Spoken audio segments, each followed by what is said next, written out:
menjadikan Rasul sebagai uswah itu bukan barang mudah, bukan perkara yang ringan gitu. Coba kalau kita lihat tadi misalnya di tengah gempuran orang kafir mau menyerang umat Islam, Rasulullah tetap sabar. Rasulullah tetap saja ikut memimpin perang, siang malam di sana tidak pulang-pulang. Itu perkara yang berat, ya. Nah, perkara yang berat itu hanya akan bisa diatasi oleh orang yang mengharapkan Allah dan yaumal akhir, hari akhir.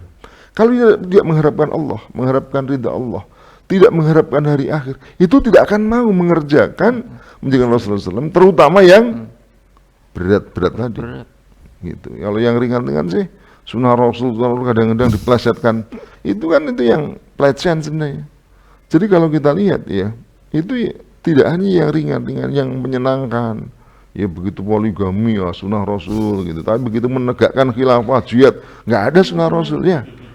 Jadi kalau orang menjadikan uswah Rasulullah SAW itu artinya ya siap juga mengerjakan yang ringan maupun yang berat gitu.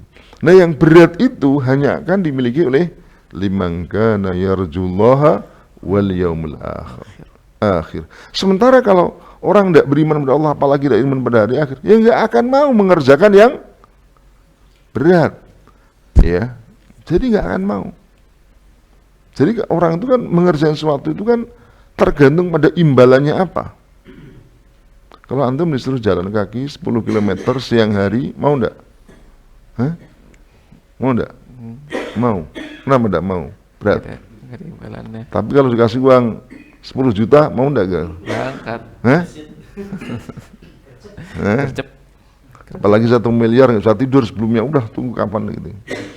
Nah kalau kita yakin bahwa surga itu lebih baik daripada itu semua, maka hal yang berat tadi terasa jadi ringan.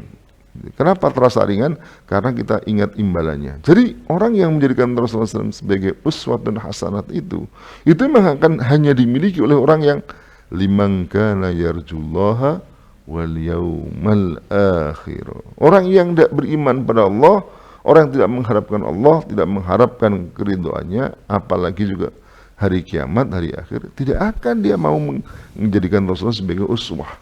Kalaupun dia suatu saat perbuatannya sama dengan perbuatan Rasulullah SAW, itu hanya semata karena ada kenikmatan, ada manfaat. Misalnya kita di Inggris dikabarkan katanya sebagian bank-bank sudah meninggalkan riba misalnya gitu ya.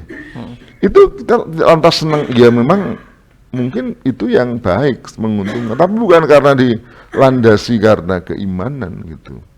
Meskipun tentu saja kabar itu ya kabar yang baik lah, orang kafir juga senang. Tetapi yang saya ingin katakan bahwa yang diinginkan dalam ayat ini bukan karena orang mengikuti Rasulullah Sallallahu Alaihi Wasallam, bukan karena aspek-aspek manfaatnya. Karena kalau aspek manfaatnya saya yang diikuti, apa yang terjadi ketika apa yang dengan Rasulullah SAW itu tidak, menurut mereka tidak bermanfaat, akan ditinggalkan, bahkan dicela gitu.